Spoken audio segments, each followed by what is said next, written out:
Dans la dernière vidéo, nous nous en étions arrêtés ici. Et dans le devoir et dans le TD, je demandais aussi aux étudiants d'habiller la carte en respectant les 10 règles de sémiologie graphique. Donc en gros, en ce qui concerne la légende, c'est fait. Il faut un titre pour la carte, ici et ici. Je vais déplacer. Voilà. Puis, dans les 10 éléments d'une carte, il est très important de notifier les sources. Donc, les sources et les dates. Alors on voit qu'il a été récupéré sur 123 RF. Je l'ai récupéré en 2015. Donc c'est la date que je mets, mais c'est certainement pas la date de cette image raster modèle. Les statistiques.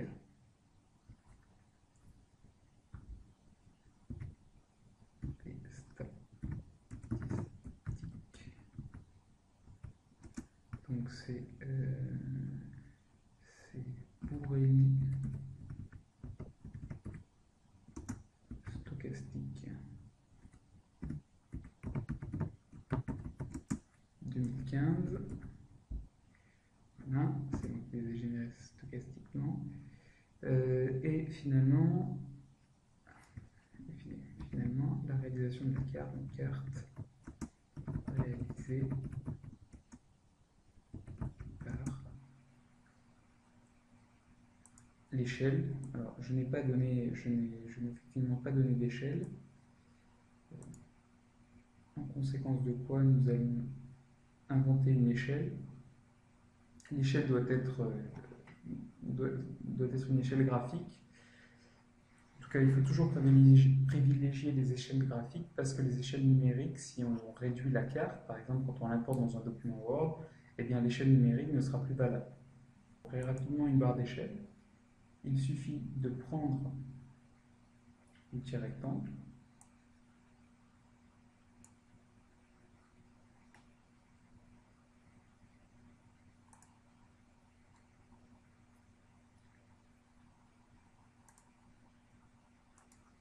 d'attribuer des extrémités arrondies. Je trouve que c'est plus joli, de toute façon.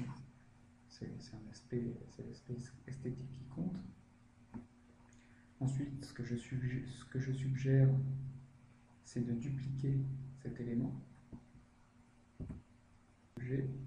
Faire en sorte qu'il soit mis à la verticale.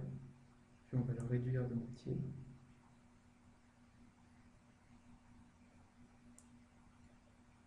Voilà. Et on va aussi le réduire un petit peu, comme ceci. Puis on va lui attribuer une couleur grise pour faire une bulle, enfin la bulle de la barre bulle. Cet objet. Sélectionner les deux objets et on va les aligner, les outils d'alignement. Donc procéder à un alignement. Nous allons procéder à un alignement vertical.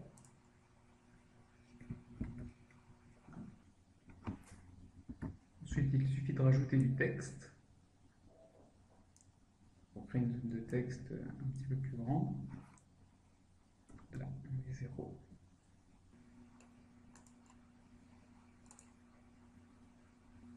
Finalement, il ne reste plus qu'à rajouter le nord géographique. On va utiliser les petits traits.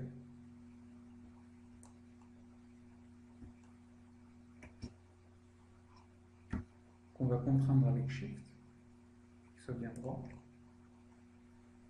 On va lui appliquer un contour noir. Et dans la palette forme, on va aller chercher une flèche dans la bibliothèque. Pour une flèche, on va prendre une flèche standard.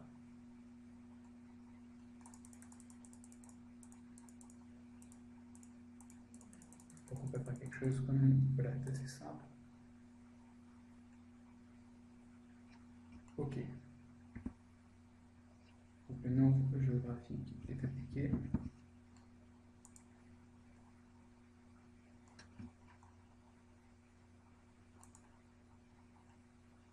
On peut bien sûr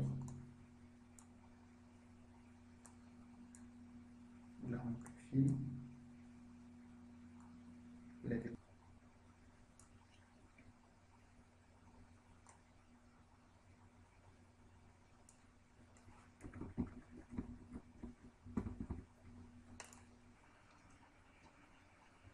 Pour finir, le dernier élément de la carte est un cadre. On va utiliser le petit rectangle pour le réaliser. Alors, sur le clavier, c'est M.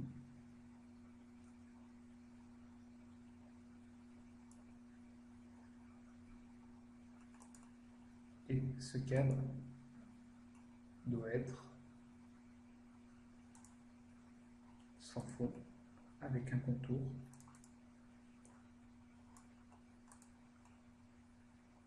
Voilà.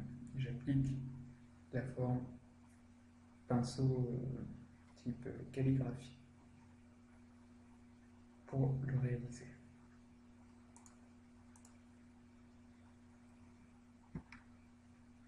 Je ne sais pas si ça respecte les règles de l'art, mais